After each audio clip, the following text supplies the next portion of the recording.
is, oh, I'll start it. Welcome for the Circular Distribution series for 2022. The idea is that we will start with basic introduction of what do we mean by greater good, what do we mean by sustainability. I'm Juanita Pie, and Juana Catalina will be my co-host today for the Circular Distribution series. Oops, sorry, I got to show. Yeah. So the idea is that we'll just give first an introduction. We'll discuss about what it is, what we mean by greater good now. We will talk about the sense of urgency, why it is important that now we do something about it. We'll talk about what we can do about it. We'll discuss about the toolkit for impact, sustainability, and circular disruption. And then we'll conclude with what's coming up next with this fantastic series of the Circular Disruption think tank. So here's the series. Catalina, Juana, do you want to? We are so glad to have you today with us. So we have this idea of creating some community. Because everyone is speaking about circular economy, sustainability, but we wonder what is it, how we can apply it, how we can transform our current models. It's really possible to do it, and how at different levels we can apply it in our business or even in our personal transformation. So this is the why we created this circular disruption community. Next, please. Then who? So we are a group of international experts so passionate about this topic. We are looking just to share what we have learned. Not just us, but also the people who participate in the series will also share their expertise and advice and experiences. So we are the 5 founder partners with Juana, Manuel, hold on, I am meeting people also. Juanita, Sasha, Harpreet for different parts of the world. So I am from Colombia and live in France. Harpreet, as he say, you can quickly say where are you from and where you live. Harpreet, you're on mute. Sorry. As I mentioned, I am based in Europe, in the Netherlands. And originally I come from India. I grew up in different parts of India. Well, as you will see in my conversation at some point, I do believe with constraints come this circularity by itself. So more about that later on. Manuel?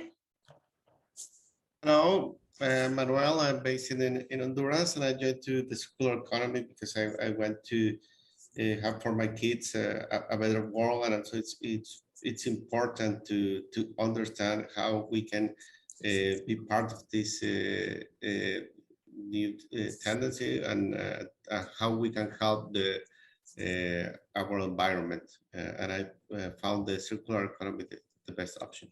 Thank you. Sasha? Hi, I'm Sachio. I'm based in Tokyo, Japan.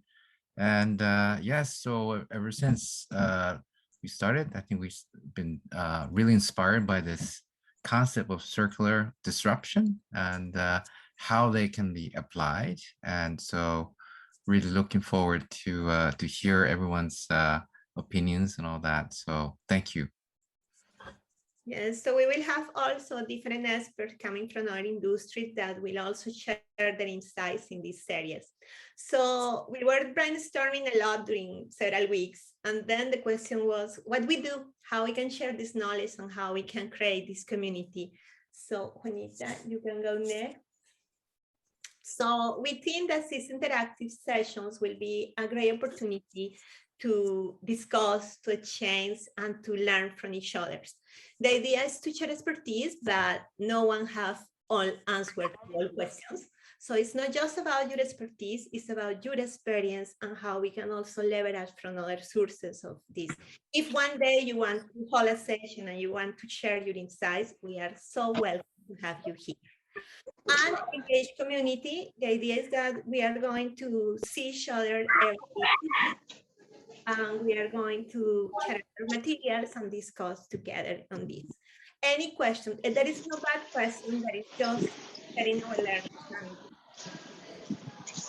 So we created this series. We have 8 different series trying from the generic part until the most specific one. If you can go next, Anita. Yes. So today we have the pleasure to have Anita with an introduction to circularity and sustainability. The second part will be more prior to the value chain. Then Harper will be go from the circular business model. Sorry, can you Mute. unmute if Just to be you're sure not talking? background noise. Thank you. I don't want to mute you, but if you can mute yourself, just for the people who have background noise, that will be really helpful. Let's see. Hold on. Thank you.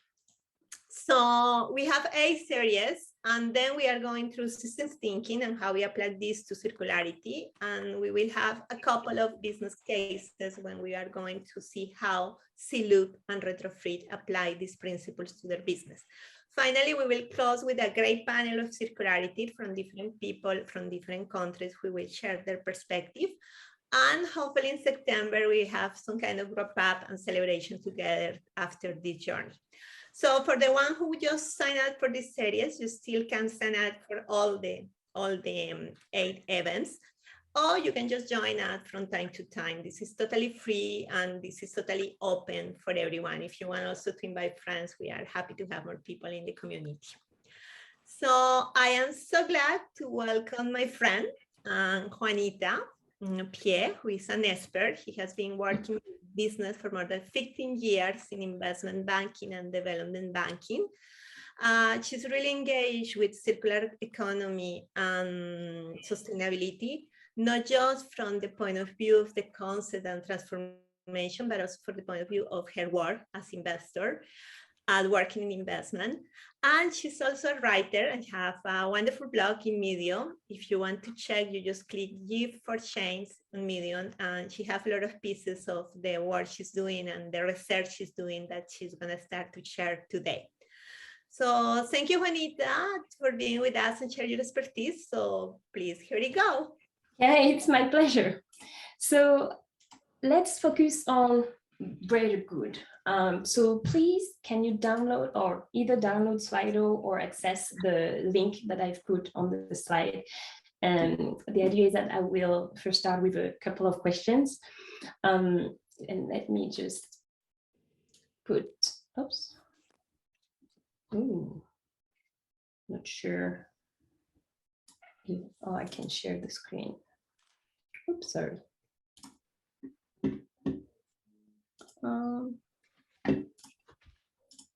Oops, sorry. Now I'm going to share the other screen. Can you see the Slido? Hello? Yes, we are good. Yes. Okay. Yeah. So if you could please download or access the link, and so that we can start with a couple of questions. So we'll start with multiple questions about what are your behaviors as a consumer. Do you buy second-hand or refurbished? Do you use old paper as draft paper do you compose paper? Do you repair your clothes when possible? Do you try to avoid using plastic? Do you recycle? Do you do all of the above?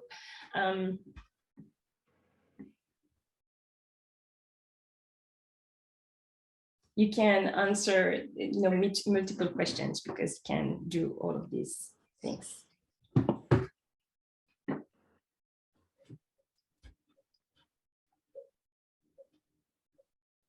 Just wait. So I see that everyone, almost everyone, 88% of the people are recycling. We're trying to buy second-hand. We're trying to repair our clothes, and we're also trying to use, choose brands that have ethical values. I think that's really great. That shows that we are really engaged and we are really trying to do our part. Very often people just say, individual behaviors are just a drop in the ocean. And what I say is that the ocean is actually a big group of drops, right? So every little helps. So I think it's very important that every one of us is trying to do something to have more sustainable lifestyles and behaviors. And it is important from a personal perspective, but whatever you're doing or whatever is preventing you from from having a more sustainable lifestyle, you have to look at the fact that you are also a customer for another company, right? So if you look at the business perspective, you need to get this empathy to your potential users and consumers. So I think that's why it's interesting for you to think about, okay, what is it that you are actually doing now, and what you can change. So Deloitte has made a survey in 2021 about why people do not adapt more sustainable behaviors. What do you think is the top reason why people do not do it? Not sufficient information.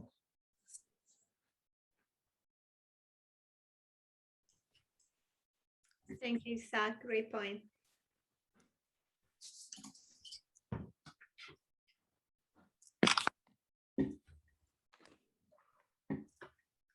Okay.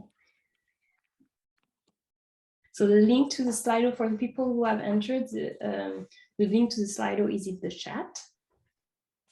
Not sufficient information. So this is, oops. So, correct action.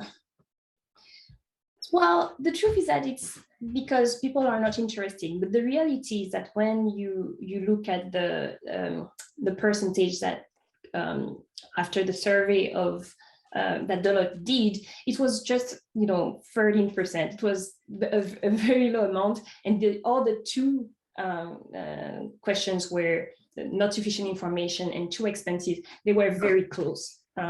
So I think what we can work on is to help people to have more sufficient information, bring awareness to show them, why they should be interesting, right? Bring this sense of urgency.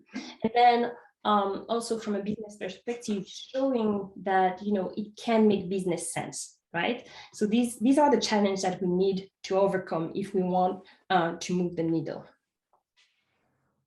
So now it's a crowd word, so I will let you share what you think is the biggest challenge of sustainability in business today.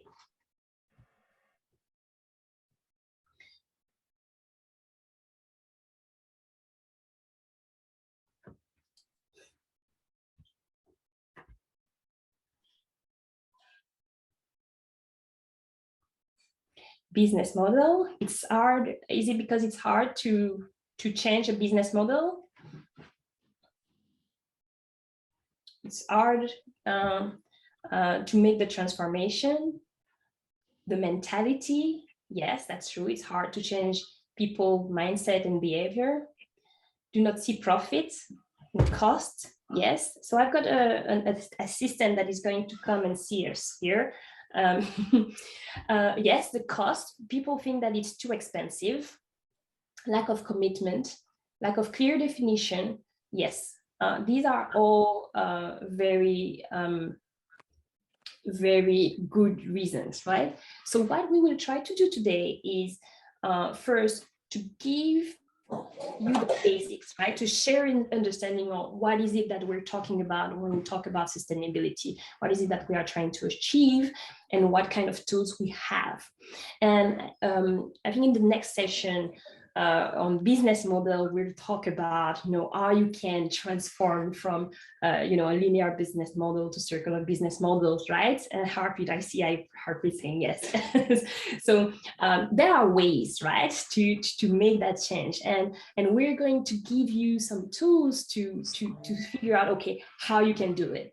And one of the biggest myths that we need to debunk is that it's just too costly. In reality, it's too costly to do nothing now. We live on a planet that is limited, and we need to be able to do business within these planet boundaries. Okay, so let me just see what's next. So how familiar are you with SDGs? Do you know these terms? Are you very familiar, not familiar? I've heard about it. So this is my assistant. Her name is Manioka.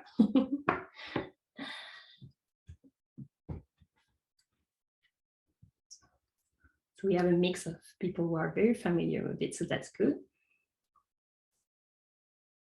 Okay.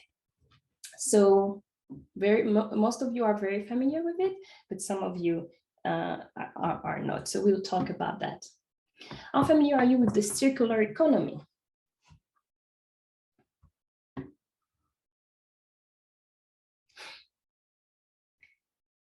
I've heard about it.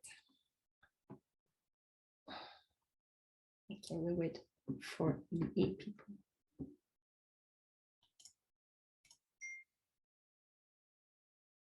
Okay, yes, good, let's go. So some of you have heard about it, but you're not very familiar with it. So I think we will talk throughout the whole series, we will talk about that. So let's go next. Oh, no, that's not. So now we'll just stop the Slido and I will share the presentation and I will start discussing about I think this is it, right? Can you see the presentation? Not yet? Not yet, Juanita. Now it's okay. Yeah. Okay. So greater good now. What are we talking about? We're talking about sustainability. And the definition of sustainability, it's about meeting one's need without compromising the future future generations' capacity to meet their own needs.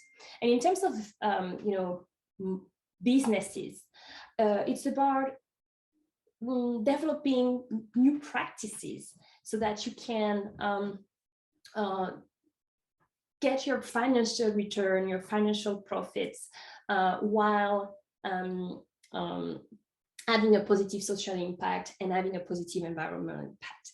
It's about respecting, people and planet so that both of them can thrive, so that the economy can thrive. Because I love this presentation, this pyramid presentation that shows that, you have the foundation, the planet has to be healthy so that the people who live on the planet can be healthy and thrive.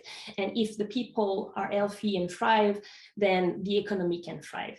So the idea of the triple bottom line is the idea that business need to focus not only on positive financial returns. Right now, if you look at the financial statements, you only see the bottom line, right? The profits. But in reality, we need to find ways to look at the social impact, to look at the environmental impact, and to compute that in all of the decision making that we are doing.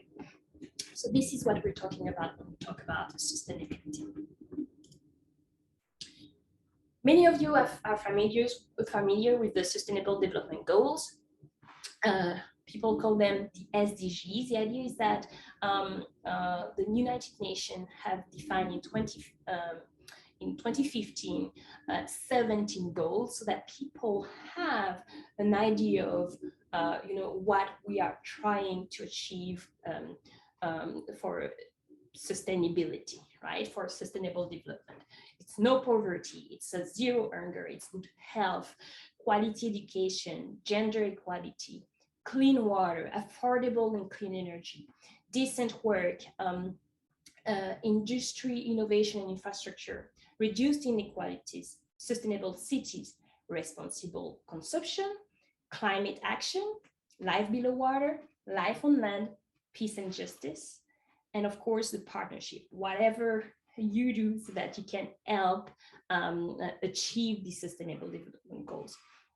So before 2015, there were all the kind of goals that had been defined. We heard about the Millennium Development Goals, but really these SDGs, they are I think because they are so visual, they've been adopted everywhere. I work in a bank, I work in a development bank, and every time that we finance something, we say we're serving, development goal number 7, affordable and clean energy. We're serving development goal 13, climate action.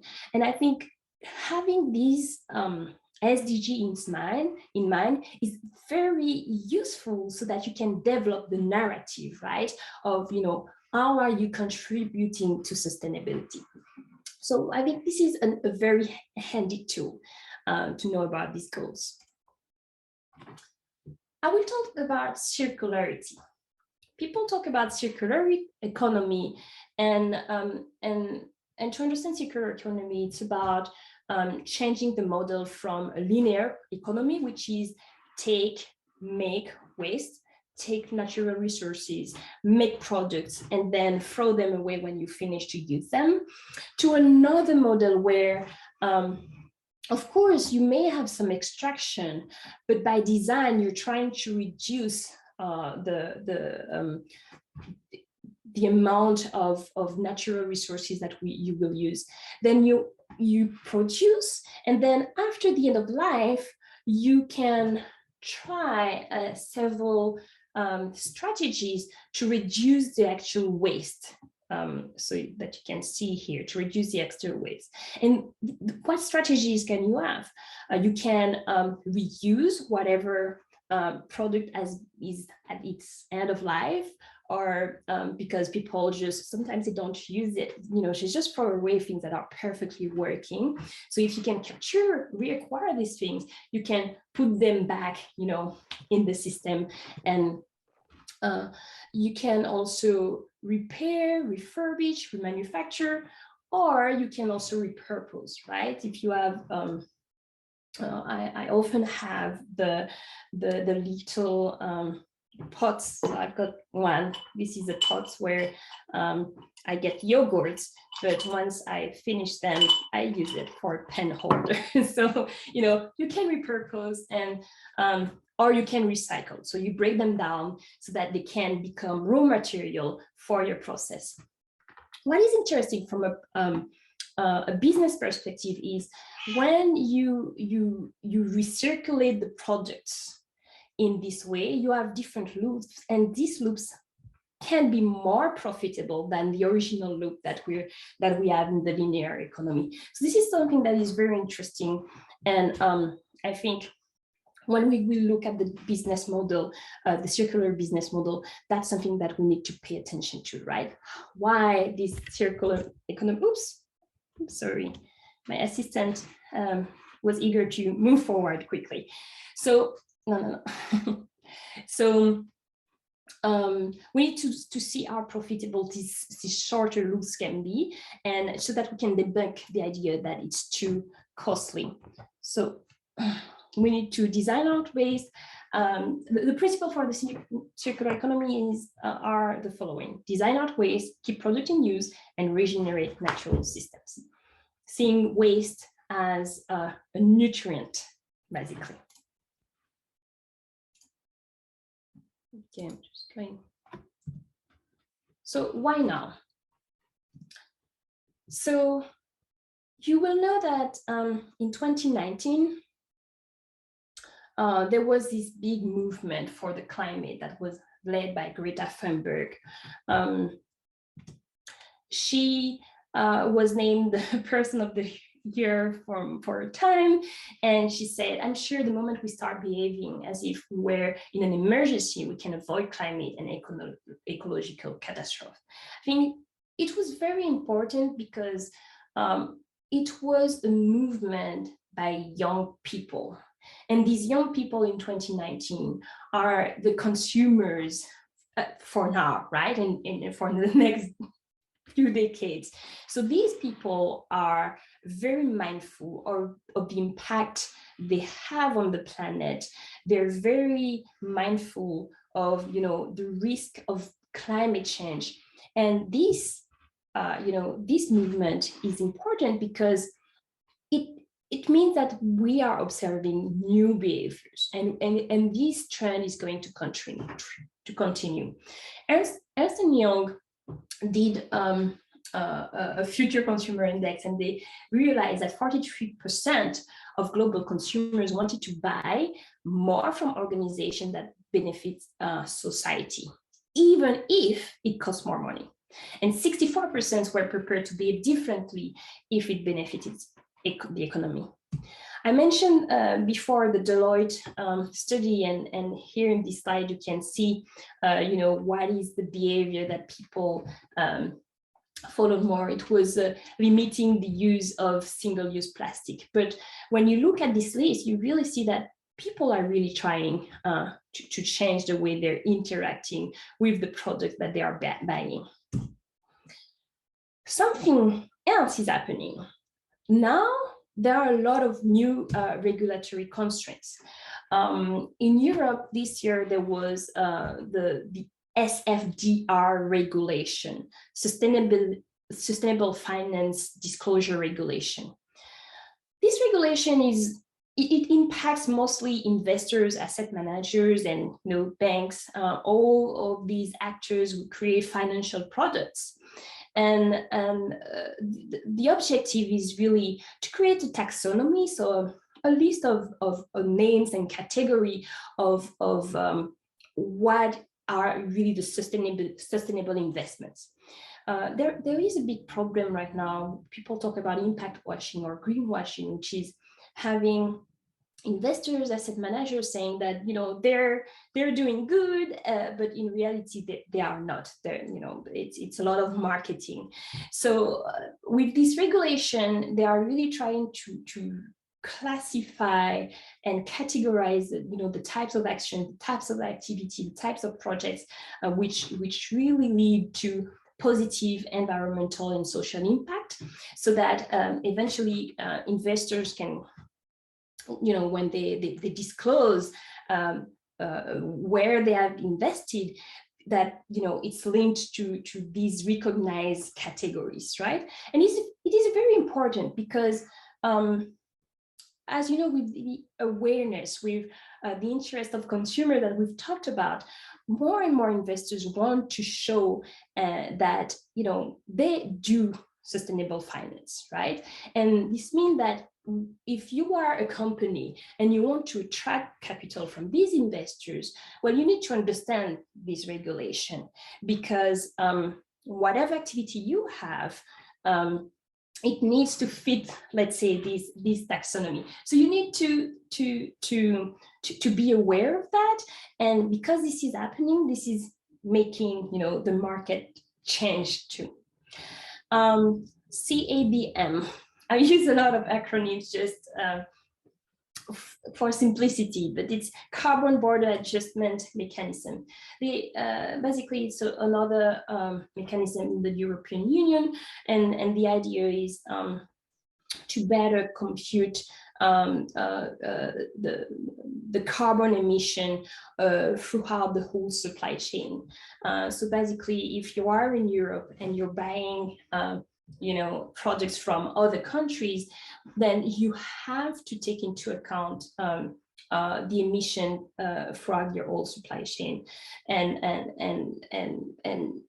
you have to readjust by buying carbon credits if the practice of the exporters from whom you are buying are not good enough. So this is a way to really reflect the true cost of the emission, right? The greenhouse emission that cause the climate change, right? So this new regulation is a way to reveal the cost that so far was not seen. And with more regulations like that, people are really trying to get that right.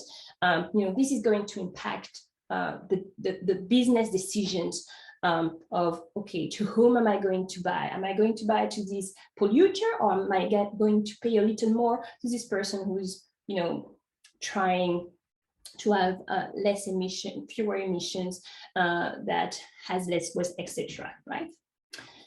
EPR, extended producer responsibility. the idea here is these are regulations that we've seen in Europe. In Europe, I think 1994, there were the first regulations about EPR, and which are now starting to kick off in terms of enforcement. The idea is basically to extend the scope of the responsibility of manufacturers, saying you need to pay for the waste management of the product that you do. It creates a network of waste collection. It finances this network of waste collection. It creates new operators that deal with this, and this is happening in Europe. This is also happening in Latin America, and this is a way to actually promote circular economy, because basically you're telling producers and manufacturers, now you have to pay for the waste, you have to pay for the collection of your waste, so you need to try to reduce the waste that you have. You need to try to reduce, to design out the waste so that you don't have that big cost for collecting and managing it and purifying it. New laws that are appearing, and there were a lot of talk in Europe and in the US recently, the right to repair laws. The idea that when you buy a product, you should be able to repair it.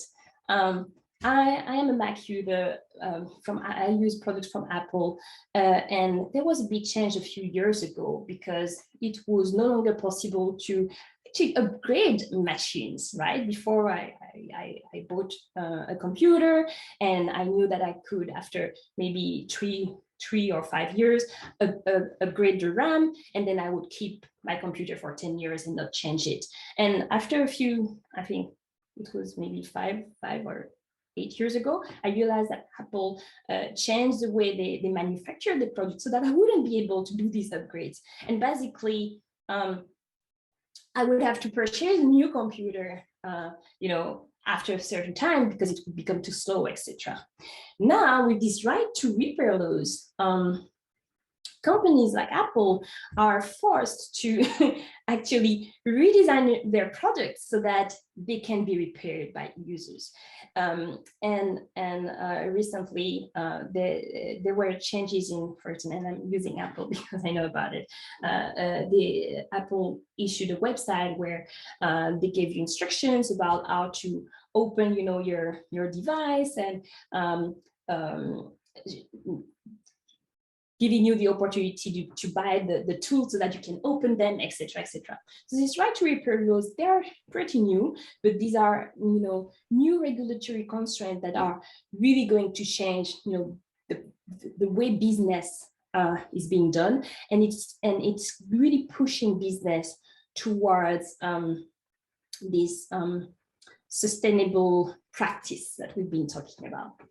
Juanita, we have a question for Harpreet, so maybe. Okay. Hi, Juanita. Actually, I just, because I'm working in this whole area of sustainable finance, I just wanted, if you can go back to your previous slide. Oh, yes.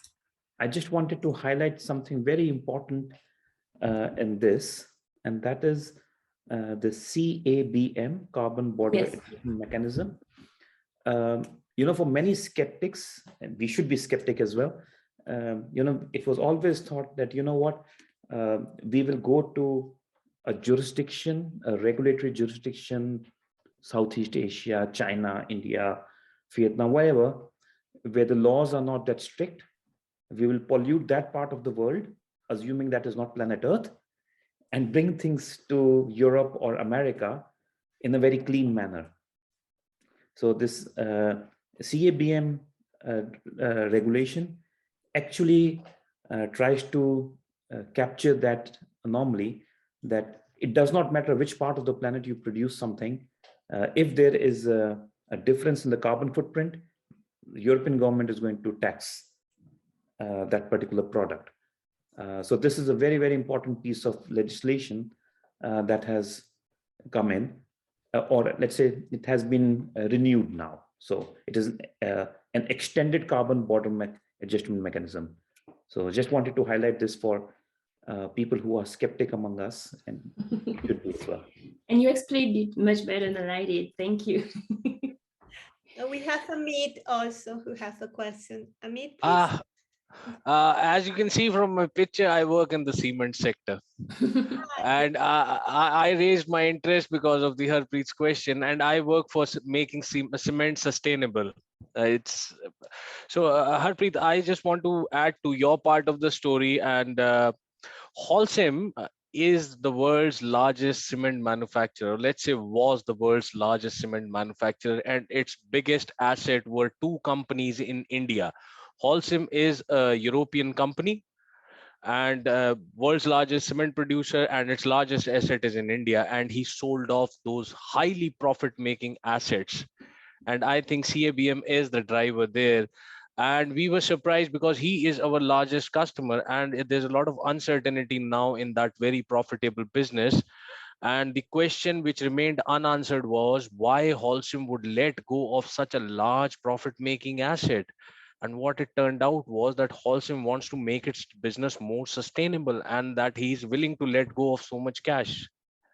Yes, So Harpreet, I agree with you totally. I have seen it firsthand. I fully agree.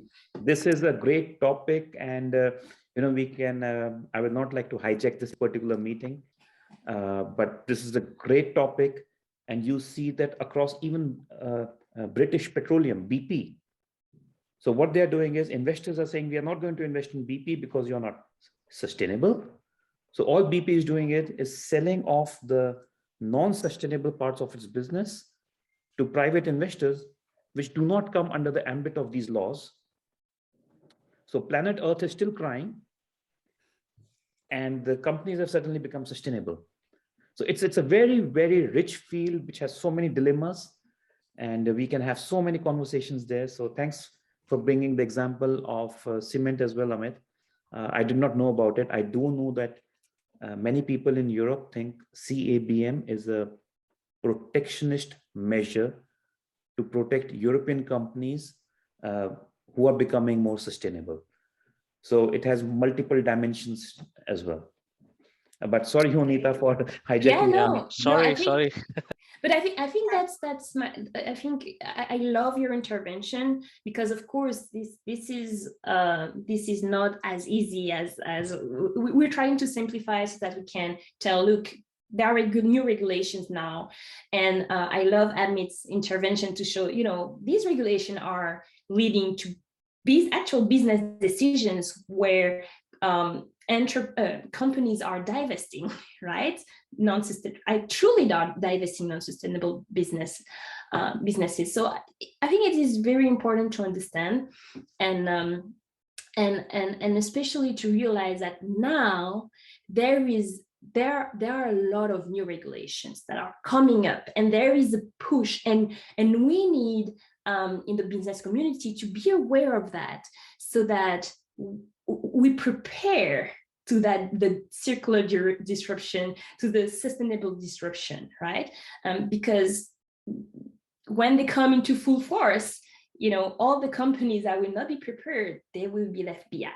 So I think that's the urgency. Just wanted to mention that we need to look at the sustainability question also as a business opportunity. Of course, there is urgency for, to save the planet, to respect the planet boundaries, but we also need to look at it from business opportunity perspective. The UNEP has issued a report, and when you get the slide, you'll see you'll have the details, and they've calculated that there's 2.5 trillion per year gap to achieve the SDGs, especially in the emerging markets, right? So I think it is very important to see, where you have these business opportunities. So let's see. What can you do? The levers. Talking about business model innovation, that's something that we will talk with Harpreet, right? People don't know how to move from this linear business model to the circular business model. I think it's too complicated. There are ways, and we can learn. We will talk about that together to see how to move to circular business model. And circularity is important for sustainability because you reduce the pressure on natural resources because you will extract less. You will extract less. You will reduce the pollution because you will design out waste. So you will reduce waste and you will try to get less toxic waste, right? And you will also try to adopt regenerative practice. So this is, a big lever. If you learn about business model innovation, that's one of the ways that you can do. Thinking, knowing about system thinking, it will help you understand the root cause of problems and also understand the consequences, because everything is interconnected. There are, retroalimentation loops, positive loops, negative loops. And the negative loop is basically the unintended consequences that action is that you have may generate. So understanding system thinking is something that is important. We talked about the consumer behaviors, looking at our own consumer behaviors. Anything that you can do that can move the needles in the consumer behaviors, it will play a role. And regulation, we talked about it just before, and data. So talking about circular economy is not just talking about, producer, manufacturers.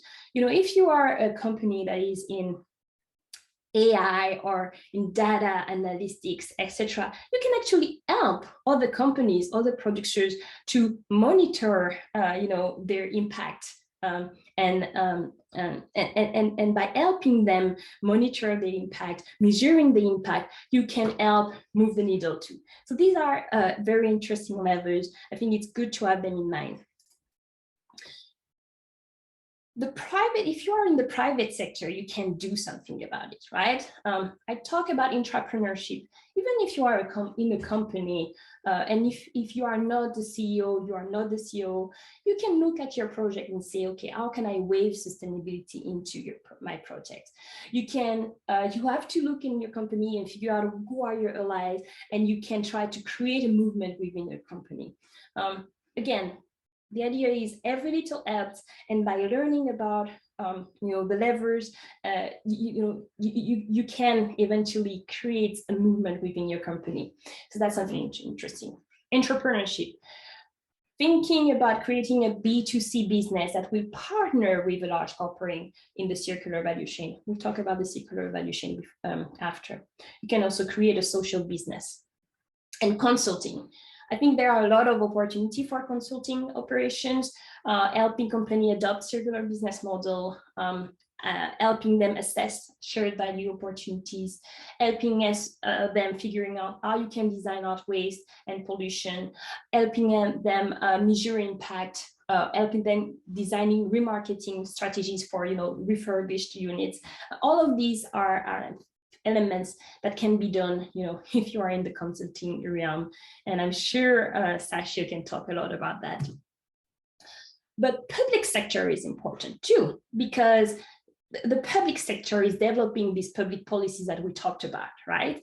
And finding ways to create public-private partnerships is also something that would help propel the achievement of the SDG targets. So the toolkits. Key concept to master impact: the circular value chain, the impact measurement and management, sustainable finance, shared value, impact business model canvas, and impact weighted accounts. The circular value chain. If you've been in business schools, you are certainly familiar with the value chain. They talk about inbound logistics, the fact that you get, items in operation, the thing that you do a primary transformation, you assemble and you manufacture your product. Outbound logistics, there's distribution. You have to,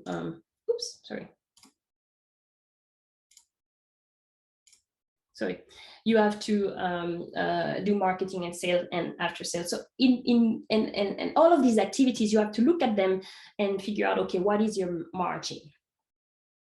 But if you want to transform your model into a circular business model, you can look into the following activities. Figuring out what partnerships can help you do what we call reborn logistics. It's about, being able to reacquire your product either at the end of life or when your first consumer doesn't want it. If the product is still good, well, it's better that you reacquire it so that you can resell it again and have profit on it instead of, just letting it go and having somebody else doing the same business. It's about, waste management, right? And we talked about the EPR. You need to figure out, okay, what are these activities that can help reduce the harmful waste by design? And then there is this revalorization cycle. So all of these activities are important to recirculate items. And this revalorization cycle is about reuse, repair, recycling, repurpose, refurbishing, and remanufacturing.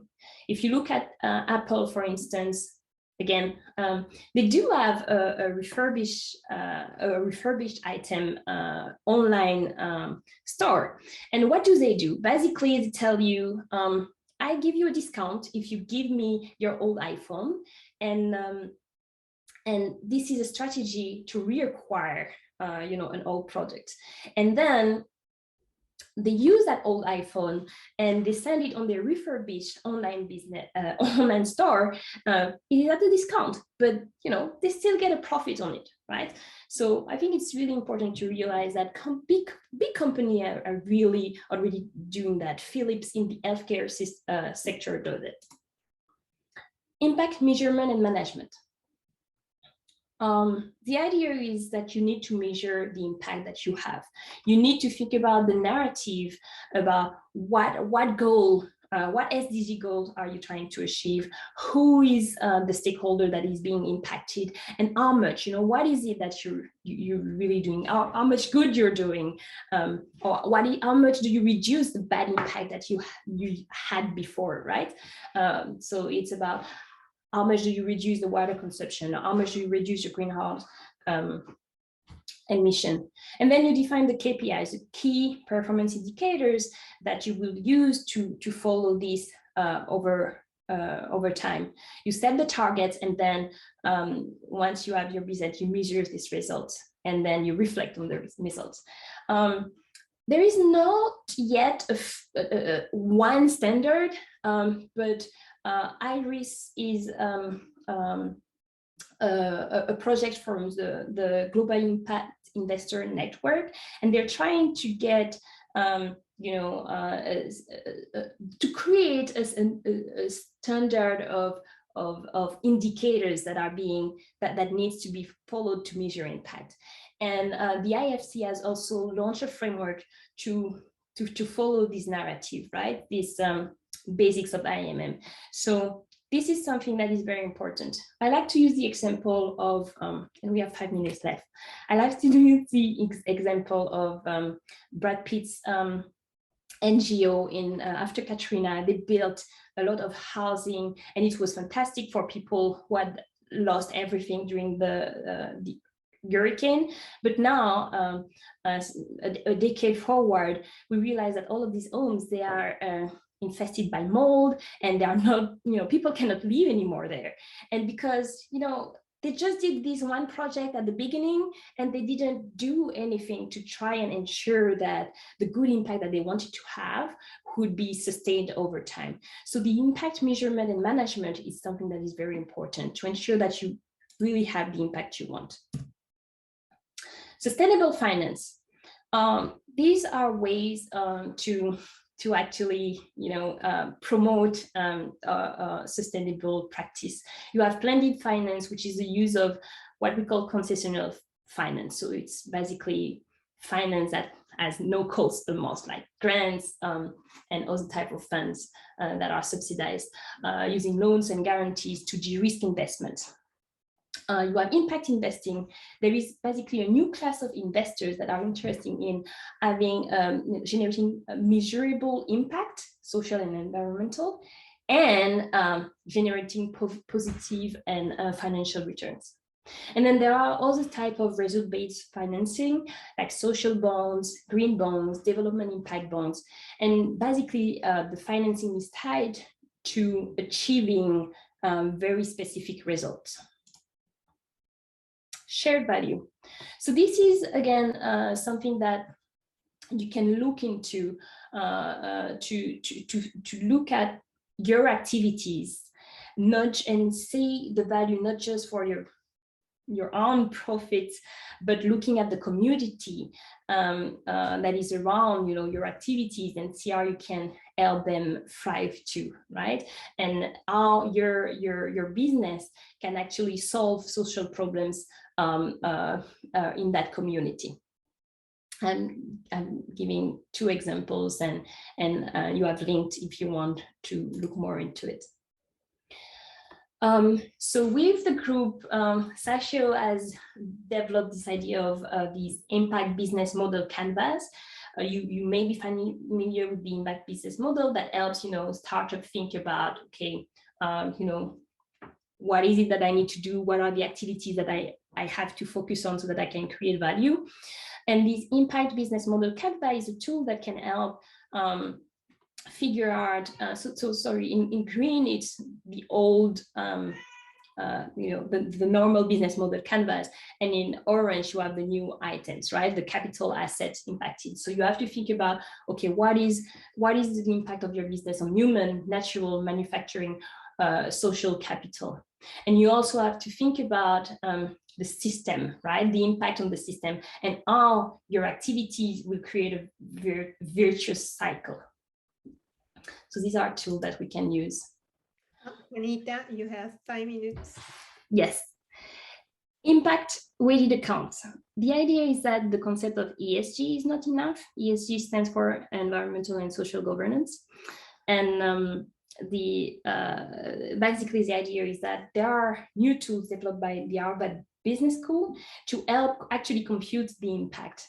And if you monetize, if you calculate this impact in money terms, you will see that some companies that seem to be very profitable, like ExxonMobil, you can see the 30 billion EBITDA. If you were to discount the negative environmental impact that they have, their EBITDA would actually be negative.